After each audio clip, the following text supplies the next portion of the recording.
नमस्कार। देखिए, दुनिया में कहीं भी जनवरी का महीना नए साल की उम्मीदें लेकर आता है।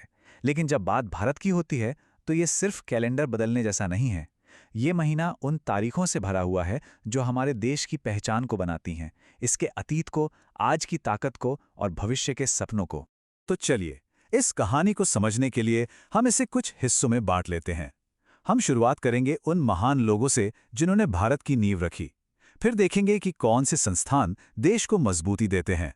और आखिर में उन दिनों पर भी नजर डालेंगे जो सीधे तौर पर यहाँ के लोगों से जुड़े हैं। तो सबसे पहले बात करते हैं उन शख्सियतों की जिनके बिना आज के भारत की हम कल्पना भी नहीं कर सकते। ये वो लोग हैं जिनके विचारों और बलिदानों ने इस देश को एक नई राह दिखाई। और इस लिस्ट में सबसे बड़ा नाम तो जाहिर है महात्मा गांधी का है। और कमाल की बात यह है कि उनकी कहानी की शुरुआत और उसका दुखद अंत दोनों ही जनवरी के महीने में हुए। तो ये महीना ना एक बहुत ही दिलचस्प कहानी कहता है। एक तरफ है 9 जनवरी, जब गांधी जी घर लौटे थे, और आज हम उस दिन प्रवासी भारतीयों के योगदान का जश्न मनाते हैं। और फिर महीने के आखिर में आती है 30 जनवरी, उनके बलिदान की एक दर्दनाक याद। मतलब एक ही महीने में उम्मीद और नुकसान दोनों की पूरी दास्तान सिमटी हुई है। वैसे आपको बता दूं कि ये जो प्रवासी भारतीय दिवस है, इसे मनाने की शुरुआत साल 2003 में हुई थी। ये विदेश मंत्रालय की एक पहल थी ताकि दुनिया भर में फैले भारतीय समुदाय के साथ रिश्ते मजबूत किए जा सकें और देश बनाने में उनकी भूमिका को सम्मान दिया जा सके। अच्छा, गांधी जी के बाद जनवरी हमें एक और बड़े विचारक और आध्यात्मिक गुरु स्वामी विवेकानंद की भी याद दिलाता है। 12 जनवरी को उनका जन्मदिन होता है, जिसे हम राष्ट्रीय युवा दिवस के रूप में मनाते हैं। ये एक कोशिश है देश के युवाओं को उनके जबरदस्त विचारों से जोड़ने की। और हाँ, यहाँ एक बात जानना जरूरी है कि भारत का जो राष्ट्रीय युवा दिवस है, वो अंतर्राष्ट्रीय युवा दिवस से अलग है। भारत का दिन पूरी तरह से स्वामी विवेकानंद की विरासत पर केंद्रित है, जबकि इंटरनेशनल डे के मुद्दे और थीम अलग होते हैं। अब जनवरी में सिर्फ विचारक ही नहीं, हमारे सशस्त्र बलों का भी सम्मान होता है। और ये सम्मान भी एक महान शख्सियत फील्ड मार्शल के.एम. करियप्पा से जुड़ा है। 15 जनवरी को सेना दिवस मनाया जाता है क्योंकि इसी दिन वे पहले भारतीय कमांडर इन चीफ बने थे। और ठीक एक दिन पहले 14 जनवरी उनकी सेवानिवृत्ति और हमारे सभी पूर्व सैनिकों के योगदान को समर्पित है।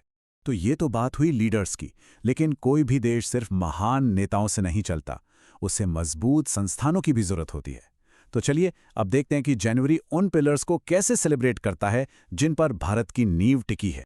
ये टाइमलाइन देखिए कितनी कमाल की बात बताती है। 19वीं सदी का विज्ञान, 20वीं सदी का लोकतंत्र और 21वीं सदी की सुरक्षा, ये 3 बड़े संस्थान 3 अलग-अलग सदियों में बने। ये भारत के इंस्टीट्यूशन बिल्डिंग की लंबी कहानी को दिखाता है।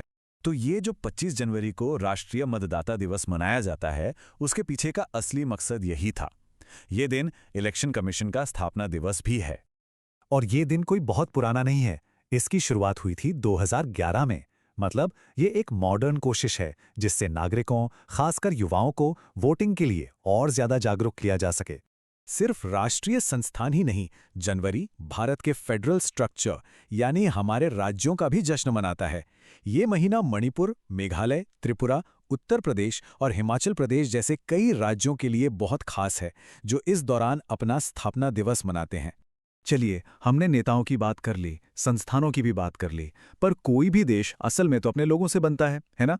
तो अब देखते हैं वो कौन से दिन हैं जो सीधे सीधे समाज, संस्कृति और भारतीयों की भलाई पर फोकस करते हैं। जैसे कि 24 जनवरी, इस दिन भारत मनाता है राष्ट्रीय बालिका दिवस। ये पहल 2008 में शुरू हुई थी और इसका पूरा फोकस देश में लड़कियों के अधिकार, उनकी पढ़ाई और सेहत से जुड़ी चुनौतियों पर जागरूकता फैलाना है। अच्छा, एक और मजेदार बात, हिंदी भाषा के लिए एक नहीं बल्कि दो खास दिन हैं। एक है 10 जनवरी, विश्व हिंदी दिवस, जो दुनिया भर में हिंदी का जश्न मनाता है, और दूसरा है राष्ट्रीय हिंदी दिवस, जो सितंबर में आता है और भारत में इसकी आधिकारिक स्थिति का प्रतीक है। इस महीने में और भी दिन हैं, जैसे पर्यटन को बढ़ावा देने के लिए राष्ट्रीय पर्यटन दिवस और स्वास्थ्य से जुड़े मुद्दों पर जागरूकता बढ़ाने के लिए विश्व कुष्ठ दिवस। और देखिए, कहानी घूमकर फिर वहीं आ गई, गांधी जी पर। भारत में विश्व कुष्ठ दिवस 30 जनवरी को यानी उनकी पुण्यतिथि पर मनाया जाता है। ये उन लोगों के लिए उनकी गहरी सेवा और करुणा को एक सच्ची श्रद्धांजलि है, जिन्हें समाज ने हमेशा किनारे रखा। तो ये जो इतना कुछ जनवरी के महीने में होता है, ये सब हमें आज के भारत के बारे में क्या बताता है?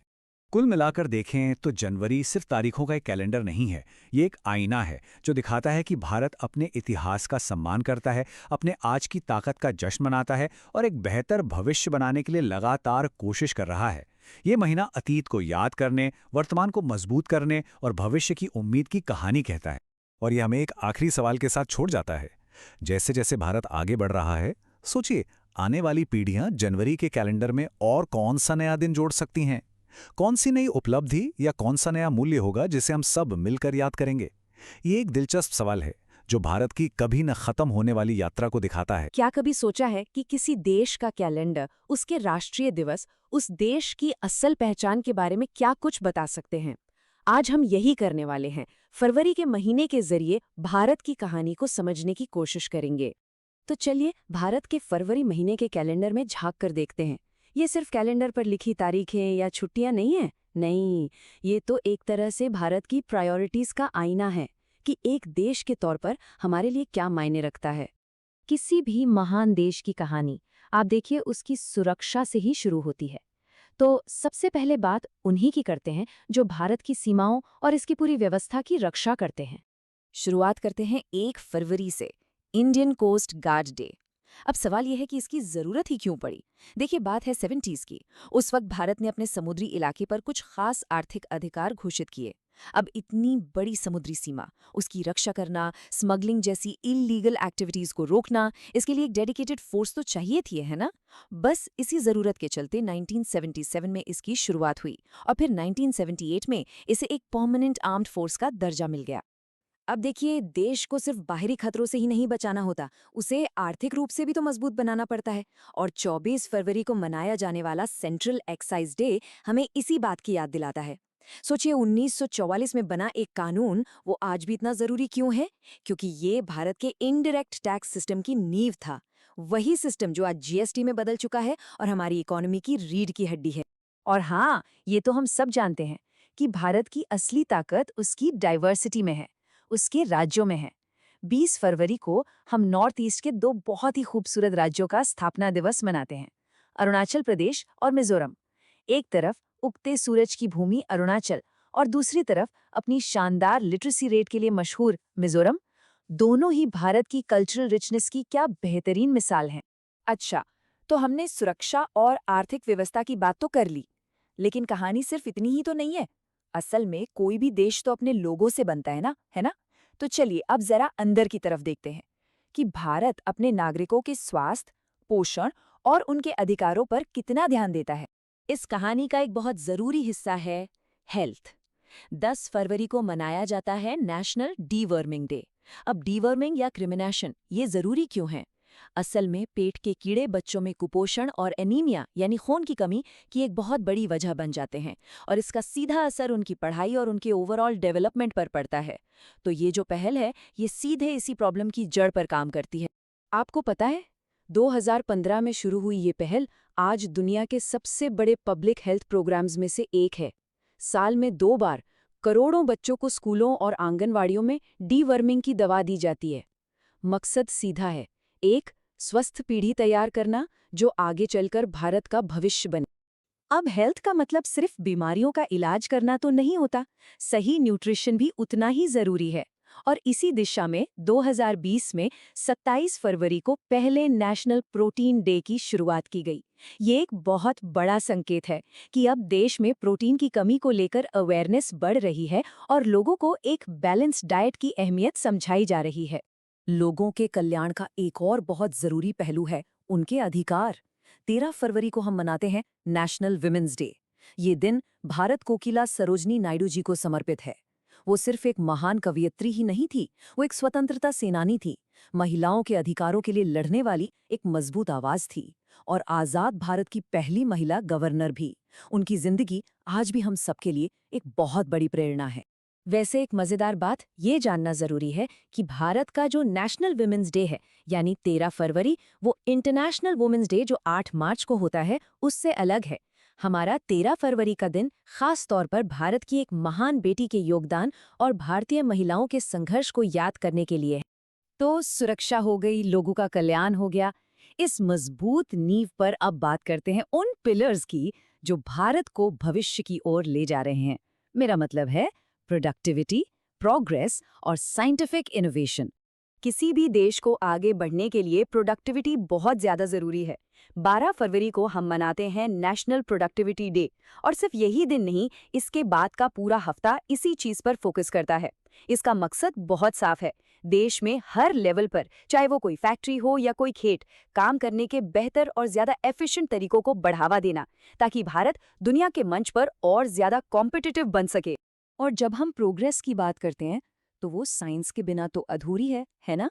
28 फरवरी नेशनल साइंस डे।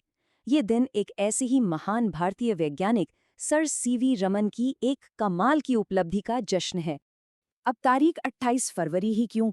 क्योंकि 1928 में इसी दिन उन्होंने अपनी वर्ल्ड फेमस खोज रमन इफेक्ट की घोषणा की थी। अगर इसे बहुत ही आसान भाषा में समझे तो ये खोज बताती है कि जब लाइट की किरणें किसी चीज से टकराकर बिखरती हैं तो उनका नेचर बदल जाता है। ये बदलाव उस चीज के मॉलिक्यूल्स की एक तरह से पहचान या फिंगरप्रिंट जैसा होता है, और इसी की वजह से आज दवाइयां बनाने से लेकर फॉरेंसिक जांच तक में हमें मदद मिलती है। सोचिए ये खोज कितनी बड़ी रही होगी कि इसके लिए सर सीवी रमन को सिर्फ 2 साल बाद 1930 में फिजिक्स का नोबेल प्राइज मिला। और वो सिर्फ पहले भारतीय नहीं थे, वो विज्ञान में ये सम्मान पाने वाले पहले एशियाई थे। ये पूरे देश के लिए वाकई एक बहुत बड़े गर्व का पल था। तो देखा, फरवरी का महीना सिर्फ कैलेंडर की कुछ तारीखें नहीं है, ये तो एक पूरी कहानी है। एक ऐसे देश की जो अपनी सीमाओं की रक्षा भी करता है, अपने लोगों के स्वास्थ्य और अधिकारों को भी अहमियत देता है, और साथ ही साइंस और इनोवेशन के दम पर भविष्य की तरफ तेजी से बढ़ रहा है। और ये सारी बातें हमें एक बहुत ही दिलचस्प सवाल पर लाकर छोड़ देती हैं।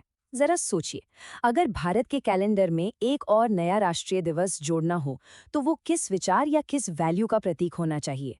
आज के भारत के लिए सबसे जरूरी क्या है? इस पर सोचिएगा जरूर। जब हम मार्च के महीने के बारे में सोचते हैं तो सबसे पहले क्या ख्याल आता है? मौसम में बदलाव, है ना? लेकिन भारत के लिए ये महीना अपने आप में इतिहास के कुछ बहुत ही जरूरी पलों को समेटे हुए है। तो चलिए आज साथ मिलकर ये समझते हैं कि मार्च का महीना हमारे देश के लिए इतना खास क्यों है। देखिए, मार्च सिर्फ कैलेंडर का एक पन्ना नहीं है, ये महीना सुरक्षा, एक बहुत बड़ी जीत और हमारी पहचान की कहानियों का एक गुलदस्ता है। तो सवाल यही है कि वसंत की आहट के अलावा मार्च का महीना भारत के सफर के बारे में और क्या बताता है? आइए इसी कहानी की परतों को खोलते हैं। तो सबसे पहले बात करते हैं हमारे राष्ट्र के संरक्षकों की, वो संस्थाएं जिन्होंने हमारी सुरक्षा की नींव को मजबूत किया है। मार्च का महीना इनमें से कुछ बहुत ही अहम संस्थानों के जन्म का गवाह है, जो आज भी देश की ढाल बनकर खड़े हैं। जरा सोचिए, 60 का दशक भारत के लिए एक बहुत ही जरूरी मोड़ था, खासकर देश की सुरक्षा के लिहाज से। 1966 में राष्ट्रीय सुरक्षा परिषद बनी और उसके ठीक 3 साल बाद 1969 में सेंट्रल इंडस्ट्रियल सिक्योरिटी फोर्स यानी CISF अस्तित्व में आई। ये वो दौर था जब भारत अपनी सुरक्षा की रणनीति को एक नया आकार दे रहा था। और मजे की बात यह है कि ये सभी संस्थाएं अलग-अलग मोर्चों पे काम करती हैं। जैसे 4 मार्च को बनी नेशनल सेफ्टी काउंसिल, ये मिनिस्ट्री ऑफ लेबर के तहत आती है। वहीं 10 मार्च को स्थापित CISF होम मिनिस्ट्री यानी गृह मंत्रालय के अंडर काम करती है। और 12 मार्च को हम नेशनल क्राइम रिकॉर्ड्स ब्यूरो का स्थापना दिवस मनाते हैं, जो पूरे देश के क्राइम डेटा को मैनेज करने का बहुत ही जरूरी काम करती है। अच्छा, सुरक्षा के मोर्चे से अब चलते हैं सेहत की दुनिया में, जहां भारत ने एक ऐसी जीत हासिल की जिसकी मिसाल दी जाती है। राष्ट्रीय टीकाकरण दिवस की कहानी सिर्फ एक तारीख नहीं है, बल्कि ये एक पूरे देश के मजबूत इरादे और संकल्प की कहानी है। मिशन एक था और बिल्कुल साफ, भारत को पोलियो की बेड़ियों से आजाद कराना। और इस महाअभियान का बिगुल बजा 16 मार्च 1995 को। ये एक ऐसा सपना था जिसने हर भारतीय को एक धागे में पिरो दिया था। इस सपने को हकीकत में बदलने का जरिया बना पल्स पोलियो अभियान, एक ऐसा राष्ट्रव्यापी आंदोलन जिसका बस एक ही मकसद था, देश के कोने-कोने में 5 साल से कम उम्र के हर बच्चे तक पहुंचकर उसे जिंदगी की वो 2 बूंद पिलाना। इस अभियान की स्ट्रैटेजी जितनी सीधी-सादी थी, उतनी ही असरदार भी। पहला स्टेप, पल्स पोलियो अभियान को लॉन्च करना। दूसरा स्टेप, हर बच्चे को वैक्सीन की 2 बूंदें पिलाना। और तीसरा, जो सबसे जरूरी था, ये पक्का करना कि 5 साल से कम उम्र का एक भी बच्चा इस सुरक्षा कवच से छूट न जाए। इस बहुत लंबी और मुश्किल लड़ाई की शुरुआत हुई साल 1995 में, जब भारत में ओरल पोलियो वैक्सीन की पहली डोज दी गई। सालों की लगातार मेहनत के बाद 2011 वो साल था जब पश्चिम बंगाल में पोलियो का आखिरी केस रिपोर्ट हुआ। ये एक बहुत बड़ा टर्निंग पॉइंट था। और आखिरकार 2014 में वो ऐतिहासिक दिन आया जब भारत को ऑफिशियली पोलियो फ्री देश घोषित कर दिया गया। ये लाखों हेल्थ वर्कर्स, वॉलंटियर्स और एक मजबूत पॉलिटिकल विल की एक साथ मिलकर हासिल की गई जीत थी। तो सुरक्षा और सेहत में जीत के बाद मार्च का महीना हमें हमारी सांस्कृतिक जड़ों और कला से जुड़ी पहचान का जश्न मनाने का भी मौका देता है। मार्च का महीना सांस्कृतिक तौर पर भी काफी हलचल भरा रहता है। इसी महीने में हम 2 बड़े राज्यों बिहार और राजस्थान के स्थापना दिवस का जश्न मनाते हैं, और साथ ही भारत की कला की विरासत को सहेजने वाली national gallery of modern art का फाउंडेशन डे भी इसी महीने आता है। 22 मार्च को हम बिहार दिवस मनाते हैं और 30 मार्च को राजस्थान दिवस। ये सिर्फ कैलेंडर की तारीखें नहीं हैं, बल्कि ये इन राज्यों के शानदार इतिहास, उनकी वाइब्रेंट संस्कृति और उनकी खास पहचान का उत्सव हैं। ये हमें याद दिलाते हैं कि भारत की असली खूबसूरती उसकी डाइवर्सिटी में ही है। जीन कॉक्टियो का ये कहना कि कला सभ्यताओं के हस्ताक्षर हैं, हमें 29 मार्च को बनी national gallery of modern art की अहमियत की याद दिलाता है। ये गैलरी भारत के मॉडर्न आर्ट के सफर की कहानी कहती है और हमारी कला की विरासत का एक जीता जागता प्रतीक है। तो जब हम इन सभी तारीखों को एक साथ रखकर देखते हैं तो एक बड़ी तस्वीर उभरकर सामने आती है। ये सिर्फ तारीखें नहीं हैं, बल्कि ये एक देश के सफर के वो पड़ाव हैं जो हमें हमारी कामयाबियों की याद दिलाते हैं, चाहे वो सुरक्षा के क्षेत्र में हो, सेहत के, या फिर हमारी अपनी सांस्कृतिक पहचान। ये दिन हमारे अतीत के वो मील के पत्थर हैं जो हमें बताते हैं कि हम कहाँ से आए हैं, लेकिन ये हमें इस बात पर सोचने के लिए भी मजबूर करते हैं कि भविष्य के वो कौन से मील के पत्थर होंगे जिन्हें आने वाली पीढ़ियां भी इसी तरह गर्व के साथ याद करेंगी।